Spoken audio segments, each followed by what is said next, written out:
aquí en Sóller vine en el 76, vine al Puigmayor, vine de especialista desde Madrid y no creía que me iba a quedar pues hasta la actualidad, tantos años y claro, aquí en Sóller pues yo llevaba la costumbre de hacer cosas de madera porque en casa de mis padres siempre había unas herramientas que eran de unos tíos de mi padre, que eran ebanistas, y como vivíamos al lado del río, se hacían carreras de barcos. Con la corteza de los chopos cogíamos y hacíamos barcos, y los tirábamos por el río y los íbamos a esperar al puente. Y el que ganaba se quedaba con los barcos de los otros. Siempre había el pique ese, a ver quién hace el barco más rápido, a ver quién llega y cosas de estas.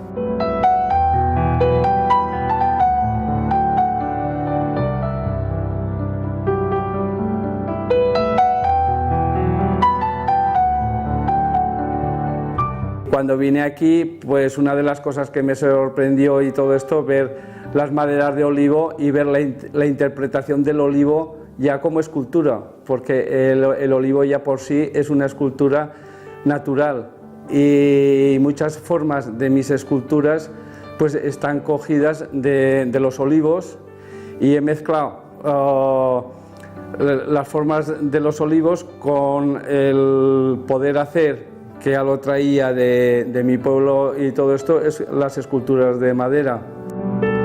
Li dona al món sencer a partir del moment en què li obri la porta d'accés a la seva fantasia. Li dona aire, consciència i a partir d'ara també una font d'energia. Li obri el camí paral·lel i com si es tractés de dos rius que passen per les seves venes i van a desembocar als seus orígens. Mira, esta es la reserva que tengo de maderas. Aquí tengo maderas de diferentes tipos, maderas de encina, que son de Lluc, de cuando hubo aquella tempestad tan grande que en invierno. Pues esta madera es de allí. Después utilizo también madera de olivo, maderas de olmo, y cada madera pues tiene su historia, porque hay maderas que antiguamente las utilizaban los carpinteros para unos trabajos diferentes. Había, por ejemplo, los carreteros que utilizaban la madera de encina para hacer las partes más duras del carro, las más blandas las hacían de nisprero, de árboles frutales como nisprero, higueras y todos estos materiales, para que cuando tirasen sacos se bebiesen el golpe y no les rompiesen los sacos ni las espuertas. Y la de olivera, pues aquí en Mallorca se utiliza pues para muchas cosas, entre escalones, marcos de ventanas y cosas de estas. La encina, el problema que tiene la encina, que es bastante dura, pero es muy agradecida porque tiene el poro muy cerrado y al ser fuerte puedes hacer unas filigranas más determinadas que en otras maderas. Cada madera tiene su personalidad. Tú has de coger una madera para según qué trabajo y otras maderas para otro. Es la madera la que te dice, la que te dicta, no eres tú el dictador, es la materia la que te dicta. Y la personalidad la tiene la madera, tú se la das a ella, pero la que ella quiere.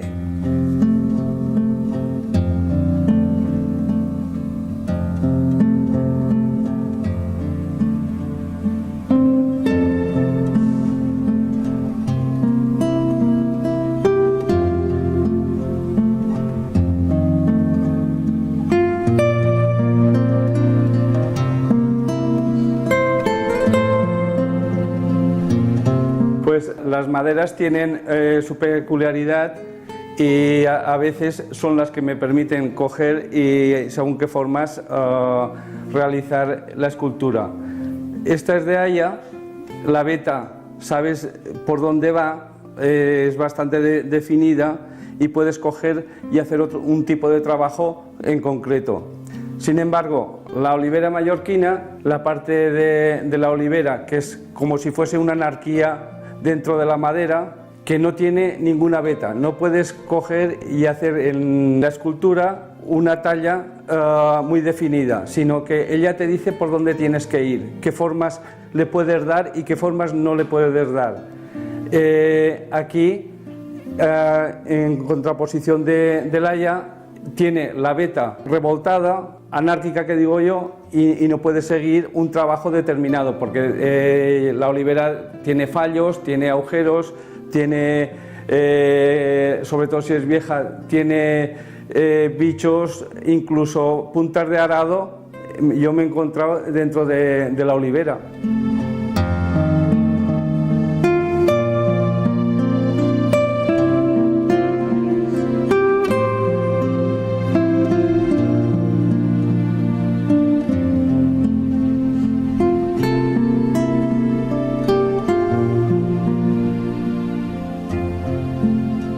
Esta es la nave de ir a ningún sitio. Mucha gente me dice ¿qué quiere decir eso de ir a ningún sitio? Y es cuando tienes en proyecto ir a un sitio, un viaje, algo que quieres hacer y no lo haces. Y siempre lo tienes en la cabeza. Tienes que coger y hacer ese viaje, hacer esa idea y no se realiza. Y entonces aquí figuran tres barcas o tres naves. Por eso decir, a la tercera de este viaje, y no lo hace, y tampoco lo haces ni vas a ese sitio, ni a la tercera ni a la cuarta. Y mezclas en el sueño de ese viaje, pues mezclas lo que es el mar, lo que es la vela, y mezclas todo, pero sigues sin hacer el viaje. Y esa es la peculiaridad de la nave de ir a ningún sitio.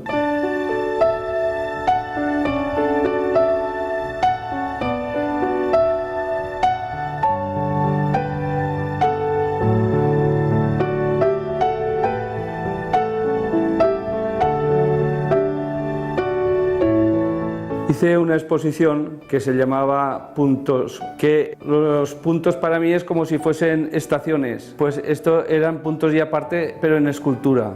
Este es el punto de las mentiras. Cuando tienes una mentira es como un zurcido mal cosido que se deshace, por mucho que lo quieras atar, se deshace y es simbolizado pues como si estuviese mal atado, mal cosido.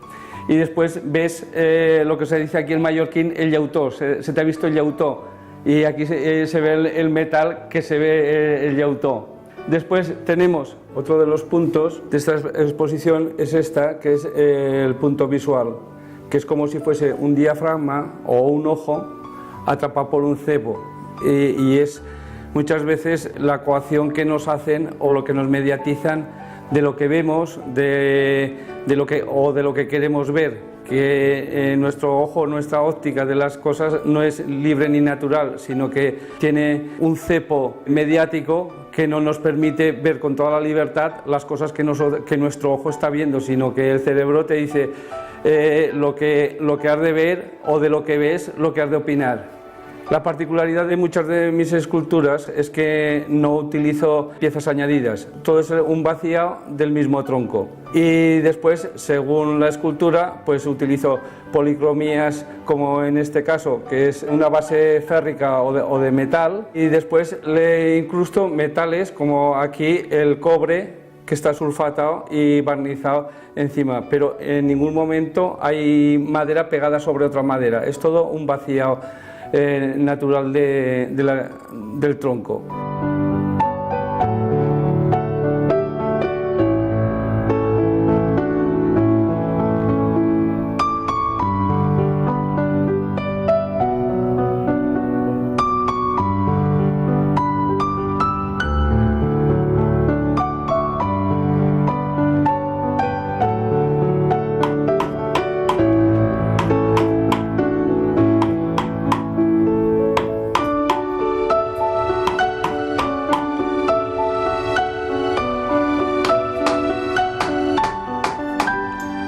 Trabajas sobre un banco, me comentabas que tiene más de 200 años. Sí, este banco me lo regaló mi suegro, y él decía que era de un mestre de Asha, mallorquín, del puerto, y se lo cambió por unas zapatillas de invierno. Tenían una espartería, una zapatería mis suegros, Sí. y él necesitaba un banco. Hicieron un trueque, que es lo bueno de antes de los pueblos, que se fiaban de las cosas, y los trueques, pues el trueque fue un par de zapatillas. Tú eres un escultor que te has especializado en trabajar la madera. ¿Qué aprendes cada día de la madera? ¿Qué te cuenta? Cada tipo de madera es una enciclopedia y cada tronco un libro. Con eso quiero decir que cada tronco tiene su apartado, su parte concreta, y pertenece a la enciclopedia, que es la clase de madera que es olivera, nogal, pues cada tronco tiene su peculiaridad. Tiene su peculiaridad, tiene su olor, tiene su textura, cosa que otros materiales no tiene. Aquí, cuando trabajo, por ejemplo, la olivera, huele a olivo, huele a olivo. Y si tienes, por ejemplo, tulla, o tienes un árbol de estos, pues huele a tulla. Tú, de alguna forma, eres ya un catador de madera, podríamos decir. Tú hueles y ya conoces de dónde viene ese aroma. Yo considero que soy un tertuliano con la madera. Sí, claro. Que me comunico en las palabras, intento interpretar lo que la madera me quiere decir, porque como material vivo nos dice algo, nos puede decir incluso si esa madera ha sido de un árbol que la han regado, que está seco, Sí. que lo han maltratado, porque a mí me han salido, por ejemplo, clavos, y me han salido hierros, me han salido puntas de arao dentro de la madera, y a mí no es el caso mío, pero ha habido gente, otra secuencia de árboles y de mi tierra de Teruel, que de la Guerra Civil Española, de la parte de Albarracín, han cortado árboles y se han roto las sierras porque dentro del árbol había balas. Caramba. Y eso son curiosidades que dices, no es una materia inerte, es una caja de sorpresas, un tronco, un árbol, un trozo de madera. Aquí en este taller tienes todo lo que necesitas, tus dibujos, que luego hablaremos del dibujo, porque insistes siempre en la necesidad de saber ser un buen dibujante. Tu madera, tus herramientas, de todas estas herramientas que tienes aquí, ¿en cuál podríamos quedarnos como más imprescindible? ¿Cuál es de todas ellas la más imprescindible? Hay una cosa que los viejos de talleres o de carpinteros esto saben, y sabes la herramienta que utilizas por el mango. La que más desgastado está el mango es la que más quieres y la que más utilizas. Caramba, o sea, de estas, en este caso, ¿cuál sería? Pues mira, esta. Ajá. Porque es la que más utilizas, y porque tienes 50.000 herramientas, pero siempre hay una que es la que más utilizas, incluso sustituye a otras herramientas que es proceso para eso, pero tú a lo mejor con esta punta empiezas a rascar porque es tu herramienta. Te acomodas. Sí. Un dematí qualsevol, al seu estudi de Sóller, Lluís, envoltat de borballes que volen, que boten quan l'eina empeny, es crea un diàleg entre el tronc i l'artista. Toca i toca la fusta i la saba el condueix cap una veta a la que donarà forma imaginària.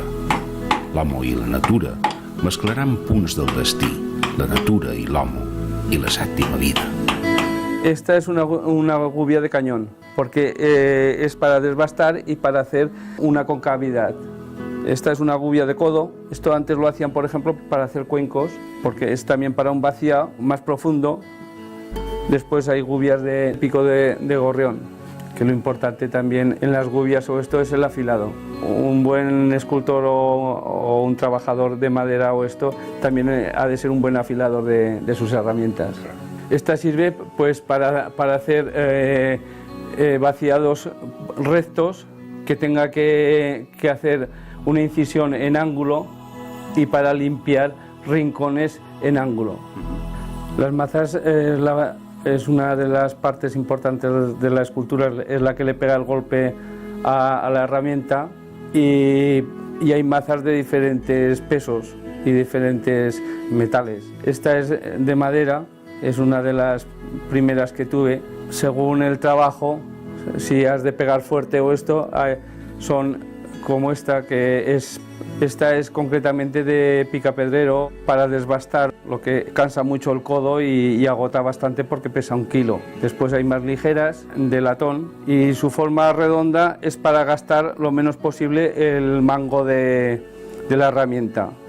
Y después están las más modernas, que estas son bastante cómodas si has de trabajar durante mucho tiempo para que el brazo ni el codo se resientan, que es de uretano, que es un material de estos nuevos que han salido, que se desgasta lo menos posible y absorbe el golpe de la pegada.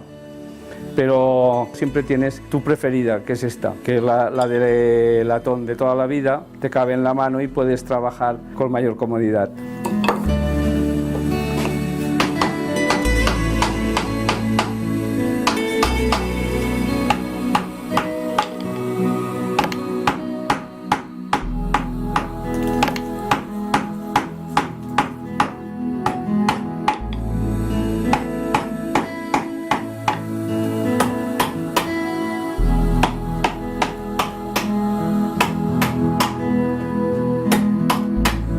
Para mí el dibujo es como para uno que va a una ciudad, un plano o un mapa.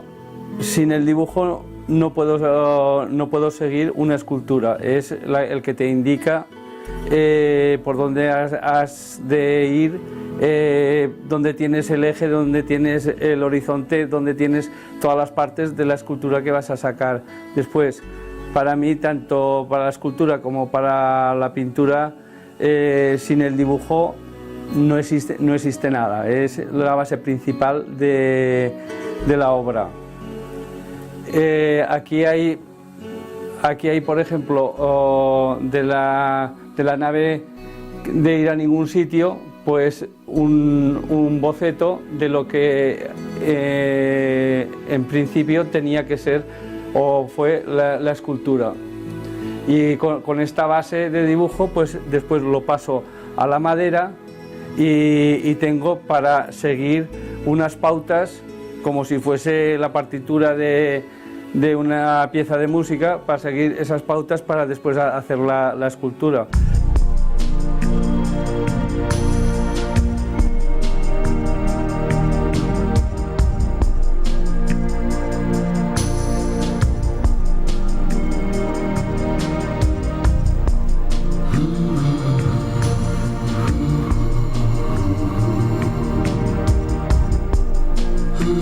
Yo, de los artistas así imprescindibles que han sido para mí un tótems, o son para mí tótems de mi escultura y todo esto, pues hay desde Chillida, Oteiza sobre todo, por su valentía a la hora de enfrentarse a muchos aspectos, no solo culturales, sino de pensamientos y de formas. Después tengo también como referente a mi paisano Gargallo, que desgraciadamente murió bastante joven, pero es una persona que utilizó mucho la escultura del vaciado, el vaciado al revés. En vez de sacar, por ejemplo, el músculo, pues él hacía el hueco de ese músculo. Y fue uno de los innovadores, como Julio González, que también es uno de los escultores que suelo visitar bastante cuando voy a Valencia en el IBAM. También Martín Chirino, y también como personas referentes, tanto escultor como pintor, actuales, pues Antonio López, por su serenidad mental que tiene a la hora de hablar, por la limpieza que tiene a la hora de hacer sus trabajos y lo coherente que es como persona y como artista, porque eso también me fijo bastante a la hora de buscar un artista, lo coherente que pueda ser su obra con la manera de pensar y de ser de él.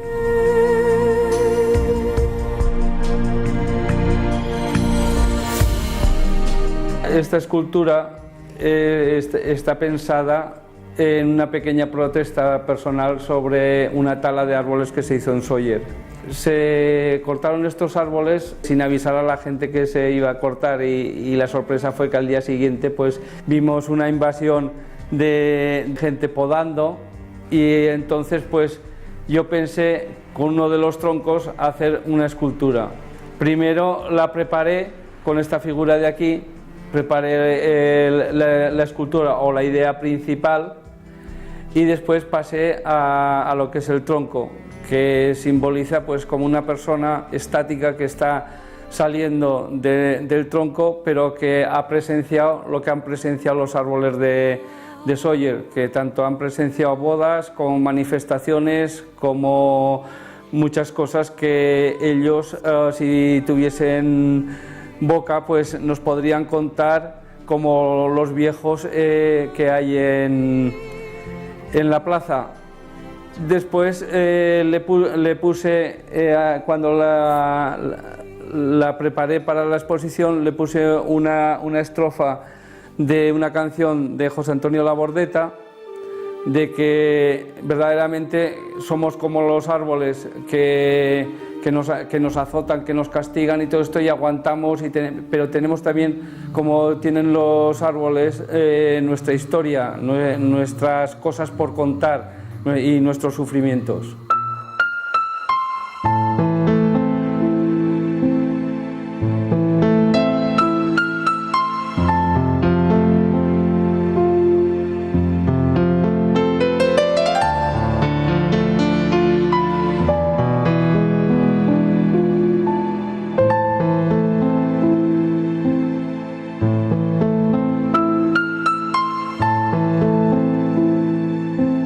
Los artistas tenemos obras repartidas por todo y uno de ellos es el restaurante Satulera, que os convido a que vengáis a ver las esculturas mías, y si queréis quedaros después a degustar la cocina suya, perfecto.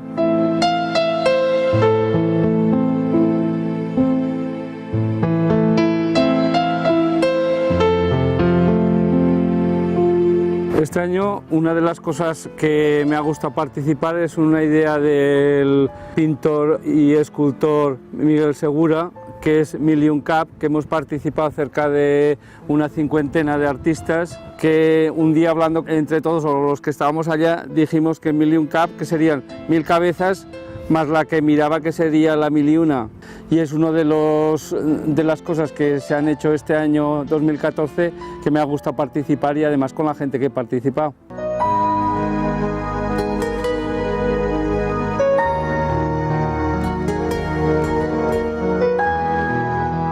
Els déus xiu-xiuen mentre Lluís aplica les seves mans damunt la fusta i l'arruga d'una soca. Els déus sustenten la incertesa fràgil i la consistència al mateix temps. Alliberen globus per festejar tanta poesia. L'artista els mira i els escolta, però sap que l'acord diví sols arribarà treballant. Els déus xiu-xiuen paraules d'admiració.